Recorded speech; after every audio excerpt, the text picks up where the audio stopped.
And he said, Who art thou? And she answered, I am Ruth thine handmaid. Spread therefore thy skirt over thine handmaid, for thou art a near kinsman. And he said, Blessed be thou of the Lord, my daughter, for thou hast shewed more kindness in the latter end than at the beginning, inasmuch as thou followedst not young men, whether poor or rich. And now, my daughter, fear not. I will do to thee all that thou requirest, for all the city of my people doth know that thou art a virtuous woman.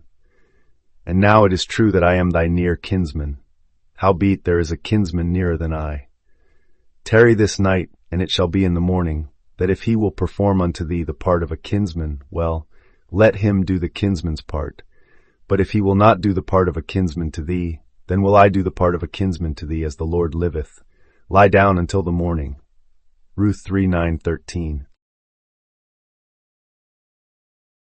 You stand as Ruth on that threshing floor of your own heart, seeking the covering of Boaz, your own wonderful human imagination. When he asks, Who art thou? You answer from the silence within, I am Ruth, thine handmaid. In that declaration you awaken to your true self, hidden beneath every fact of life. To spread thy skirt over me is but God, your spirit, clothing you in divine protection. You ask boldly for redemption, for your kinsman-redeemer to claim you. Boaz, the voice of the divine within, blesses you. Fear not, I will do all that thou requirest. Here is the promise that miracles work in you by hearing with faith. Your persistence in that hidden prayer, night by night, becomes the very seed of change. The nearer kinsman, deeper still than Boaz, waits in silent readiness. That is the infinite self within your imagination, ready to perform wonders. Tarry this night is your instruction to rest in the imaginal act.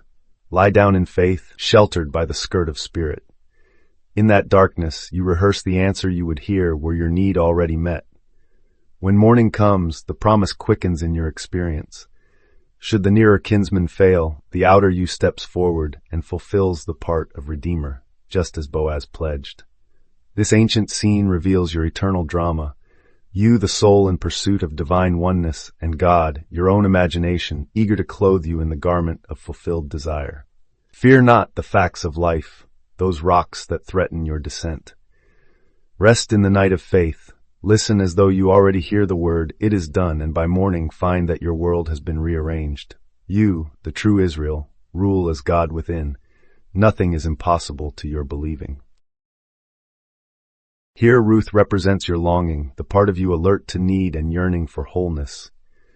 Boaz stands for your inner wisdom or higher self, the silent guardian already rich in resources. The near kinsman is the cautioning ego, whispering alternative outcomes.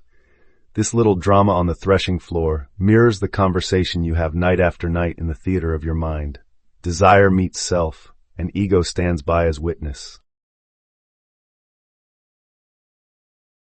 Ruth's bold request, spread therefore thy skirt over thine handmaid, is nothing less than an imaginal decree.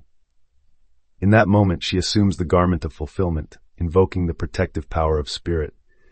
Boaz's blessing and immediate promise, I will do to thee all that thou requirest, dramatize how once you dwell in the felt reality of your wish fulfilled, the unseen forces reorganize circumstances to match that inner state. The nearer kinsman who hesitates simply represents the last flicker of disbelief. When he declines, Boaz steps fully into the Redeemer's role, teaching that your higher self obeys and perfects your inner commands.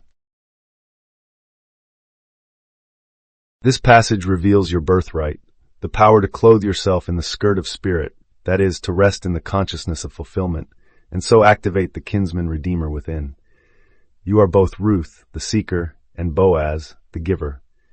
The greatness of this text is its reminder that the divine spirit, the real kinsman, lives in you, ready to meet every heartfelt petition once you claim it in imagination.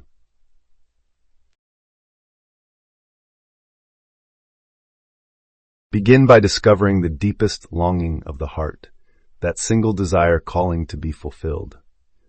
Once this Ruth desire has emerged, imagine yourself in a simple scene where you approach your Boaz and request the blessing you crave.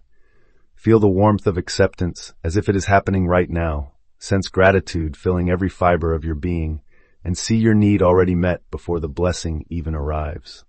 In those moments before sleep, or whenever doubt tries to creep in, gently return to this inner scene and allow it to unfold with renewed clarity. As you persist, any resistance will fall away, like a rival stepping aside to honor your place. Then, in the peaceful hush that follows, trust that your higher self is already at work fulfilling your demand. Release all effort, rest in that silent confidence, and observe how outer events begin to align in perfect harmony. In the same way that Ruth's nighttime encounter with her Redeemer reveals a timeless blueprint, so too this practice invites you to assume the feeling of your desire fulfilled, awaken the hidden Redeemer within, and live from that secure knowing. Herein lies the secret. The harvest always follows the imaginal act.